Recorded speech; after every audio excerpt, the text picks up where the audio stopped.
In this video, we're going to be looking at selling over Zoom. If you've got to sell on Zoom or Teams or whatever else, you can't see people in real life because of the pandemic or any other kind of reasons, we're going to look at a few tricks and hacks and also the psychology behind selling over Zoom and why you might not feel so comfortable with it and actually why nothing to be afraid of at all, and it can really work for you and your business.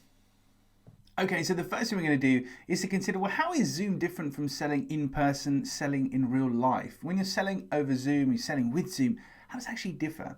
Well, I think one of the biggest issues is just our perception of it. So if I met you in real life, you would hear me speak, you would see me, and more importantly, you'd be judging me. So there's this unspoken thing in sales and in life that we judge people very harshly and we draw conclusions about them. We don't necessarily verbalize it, but you'll judge me from how I speak, what I wear, how I move, etc. Now, whilst in a Zoom scenario there are by definition much less clues, you can only judge me from the chest up.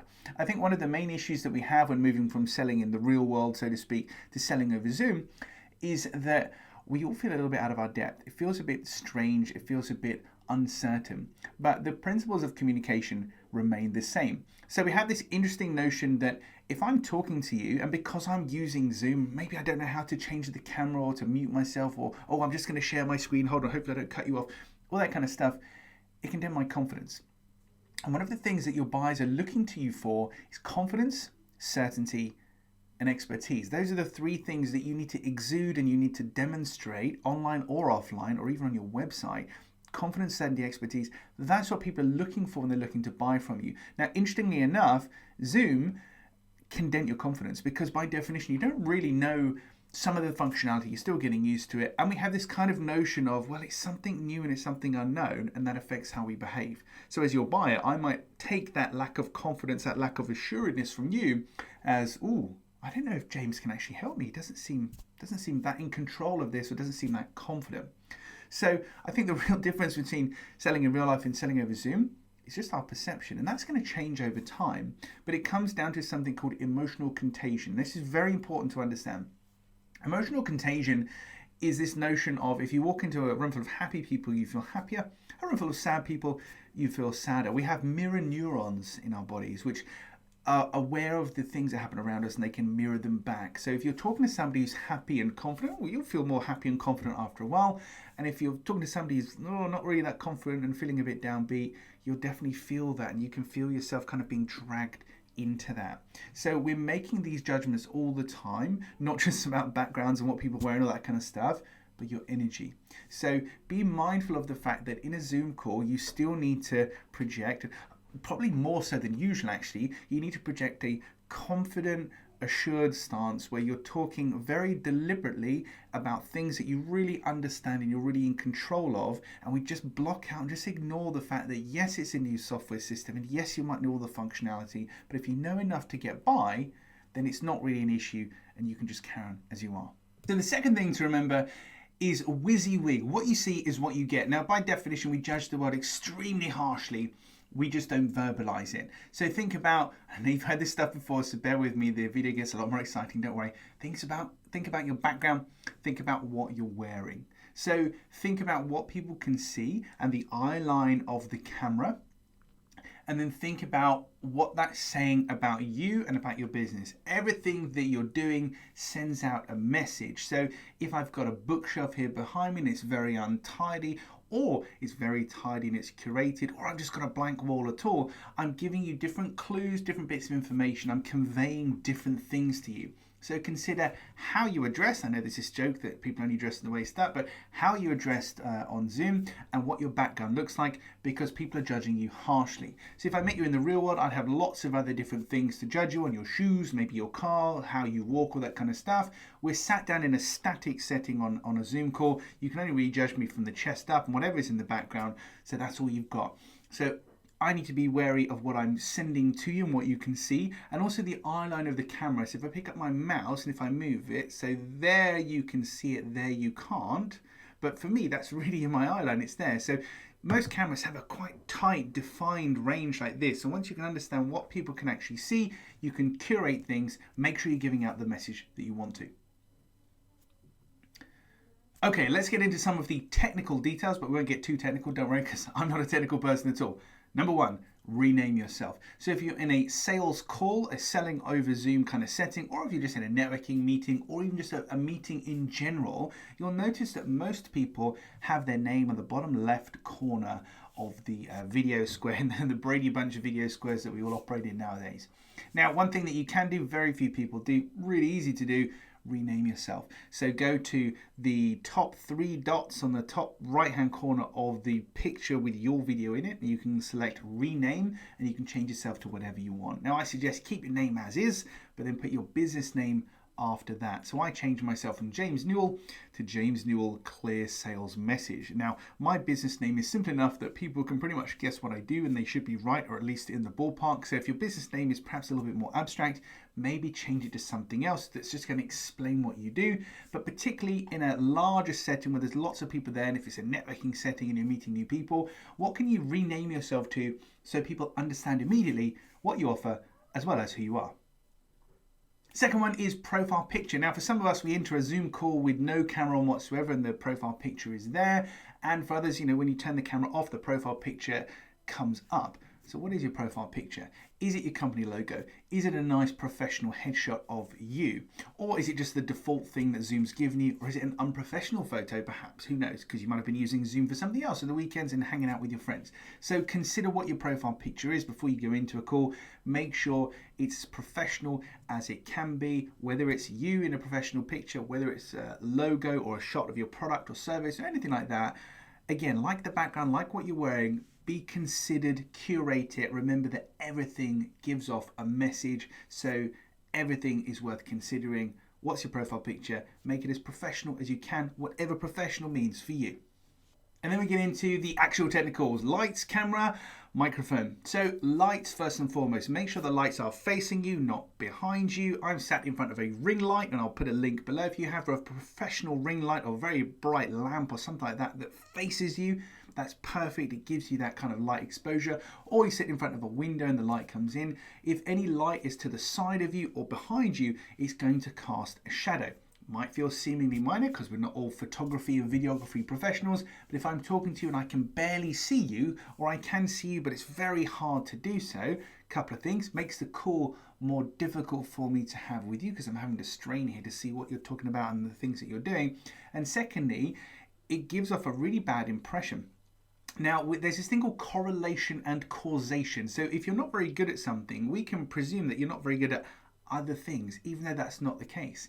So if your lighting is terrible, or your microphone's poor, or your camera quality's poor, or whatever, then we kind of judge the rest of you accordingly. So you could be the best in the world at what you do, but if you appear on a Zoom call in really poor light with really crappy sound, then we might deem that actually, are they as good at doing the thing as they're supposed to be because they're not that good at doing a Zoom call? So it's completely unfair, completely unrelated, but correlation and causation does exist. So getting these specific things right really makes the difference. So lights, first of all, facing you, nice and professional. Link below to a ring light. Others are available. Just some kind of bright light facing you. Lights.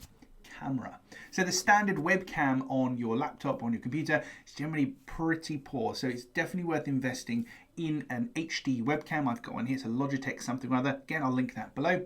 Does a couple of things. Gives me a crisper image quality. Gives me control over other variables such as the contrast and the lighting, and as he hits the desk, the contrast and lighting, other things to look professional. Logitech webcam now does a couple of things. So in a sales presentation call, when you're selling over Zoom, just 2 people, we'll definitely pick up on that high definition, that high quality of image, and we'll notice that. Going back to correlation and causation, we'll notice that, wow, they've taken the time to have a better quality webcam and set everything up professionally. They must do that in their actual offering, in their actual thing. The second thing is, in a wider meeting, a networking or a meeting with lots more people, you're probably going to stand out because most people use a standard webcam and have poor lighting. And a standard webcam, the resolution is quite low, and it's quite noticeable. If you put a HD webcam such as this one next to that, you can really notice a difference. Again, seemingly basic, but trust me, it makes a huge, huge difference. And you would pick up on it yourself, because when you're in a call and you notice somebody's got a great lighting setup, great camera, etc., you don't necessarily appreciate what they're doing to achieve that, but you do appreciate that they've done it and they look much more professional. So lights, camera, microphone. So I'm using a Blue Yeti microphone. Again, links down below. You don't need to go wild on this and spend millions and millions of pounds. But having a more professional quality microphone will help. The better the quality of sound on your call, on your video, again, it's like the lighting, it's like the camera. If we raise the quality and raise the standards of everything that you're doing, there's the correlation and causation, and there's this notion that how you do anything is how you do everything. So if you've taken the time to have professional lighting, professional camera, professional sound quality, like me, you're wearing the same outfit, or you've got a nondescript professional outfit, plain background, you've thought about all these different things, it kind of implies you have an eye for detail, you have an eye for quality and professionalism, and that's going to pervade in the services and products that you offer. So lights, camera, microphone. Have a nice light that faces you, whether it's a ring light or not, or sit in front of a window, but the light must face you. Camera, get HD if possible, but definitely don't use your standard webcam because it's not doing you any favors. A microphone, consider investing in a more professional quality microphone. Yes, and now while we're on the topic of cameras, one thing I always, if you follow me on LinkedIn, you've seen me ranting about this before, but looking into the lens when you're talking to people, because if I look at my screen and at the image of my face or the other participants in the Zoom call I might happen to be in, it's like this, and I'm not actually looking at you. So imagine if I'm talking to you now and I'm trying to sell to you, I'm looking at my face that's on my screen, but I'm not looking at you. So do you feel connected with me or not? Do you feel more connected now? You should feel more connected because I'm looking at you, I'm looking you in the eye, just looking at the lens of the camera. So I forget things on my camera at home on my PC. I've got a sticker that says, look here, and a big arrow to remind me to look into the lens of the camera, because it feels to you like I'm looking you in the eye and we feel more connected. You won't feel connected if I talk to you like this. It feels like I'm not paying attention ultimately. And the final thing, good for any sales meeting, sales conversation, but selling over Zoom, this is vital. Preparedness. So think about the questions that people are going to ask you, the situations that are going to arise, and in the same way you'd have the relevant brochures and presentations and everything with you if you're visiting me in person, have those ready online as links or as slide shares or whatever it's going to be. If you're going to be sharing your screen using something like PowerPoint, for example, don't forget to have the slideshow on presentation mode already. I was going to say there's nothing worse, but again, it's very minor, but we do pick up on it. If I say, great, I'm going to share my screen, then I go into PowerPoint and then I click slideshow and then it shows the slides, it's a little bit clunky. So if the slideshow is already playing and I click share screen and it swaps over to the slideshow that's already in session, it's a little slick elements like that added to the camera, the mic, the lights and everything else, gives you that impression of professionalism and helps you feel more confident on the call, as we were talking about at the start. A lot of us feel out of our depth on Zoom because we don't really know what we're doing. It's not difficult, it's just unfamiliar. So the more of these things you can take control of and feel in control of, the better. So having your presentations ready to go, having shareable links is another great thing. So you might ask me a question about something, and I say, do you know what? I've just put in the chat there, James, a link that will answer your question on that. Did you have any other questions? And you can check that link out afterwards. But having predefined links and URLs that people might ask you questions about that you can share with them. And then one of my final little tricks and hacks, which I use all the time, not just on Zoom, is text replacement. So I use iPhones and Macs and iOS, and there's a text replacement option where I can type in a very small code, which I define, and then it populates with the text. So a couple of things that I use this for. First one is my company name. So where you see Clear Sales Message with a little TM symbol, I very rarely write, or I don't write that out at all anymore. I type in CSM on my phone or on my Mac, and it populates with Clear Sales Message. So are there long-winded names or difficult to spell things that you have to use all the time in your work? You can save those, and I have a link below how to do this. You can save those on your phone into text replacement. And secondly, if you're in a meeting scenario in particular, like a networking meeting, sometimes I'll say, hey, everybody put your details in the chat, we'll connect with you. And you'll kind of rummage around and think, I'll just cut and paste my LinkedIn and everything else. Why not ahead of time type out something? Hi guys, thanks for having me in the meeting. Really great to meet you all. Here's my LinkedIn, my phone number, my email, blah, blah, blah. Save that text as text replacement, and next time you're in a meeting and they say, hey, put your details in the chat, and you just type in ABC, or whatever the code is that you've decided, ABC, done. Slick, simple, very, very quick, and the same every time. Now, text replacement is great for being efficient and great for having large amounts of text that are instantly available to you, but you have to be careful that it doesn't look insincere, like you don't really care and you're just cutting and pasting things. So how you word that and how you use that. Be mindful of that, because we don't want people to think that we're not paying attention to them, we're not sincere. We want them to feel that we're ready and we're prepared, which is very, very different. And then the final thing, which is Zoom specific, and I'll include a link below again, shortcuts. So there are Zoom shortcuts for unmuting your microphone, sharing your screen, doing various different things. And if you know what they are and you're ready for them, you then, again, it just builds that confidence in the platform, builds your confidence in what you're doing, because you know that if I hit blah, blah keys, it's going to move the camera, mute the mic, whatever. You don't feel so out of depth and in such a weird scenario as you did before. Okay, so lots of information taken on board, all the links, all that kind of stuff below, including some of the things that I've mentioned, such as emotional contagion, etc. Lots of links below so you can explore all of that. But the main principle really of this video is selling over Zoom, selling on Zoom. It's not really different to selling in real life. We just kind of think it is, and it's because it's unfamiliar. So the more familiar we become with it, and the more confident we become with it, and we become confident by being experienced with it, but taking control of the elements so we can control and understanding it, the more confident we feel about it, the better we're going to do. If you've got any tips and hacks and things, I'd love for you to put them in the comments below and share them with us. So maybe I can update this video, create a secondary video with some more of that good stuff. If you enjoyed the video, please hit the like button. I'd really appreciate that. And for now, that's it from me.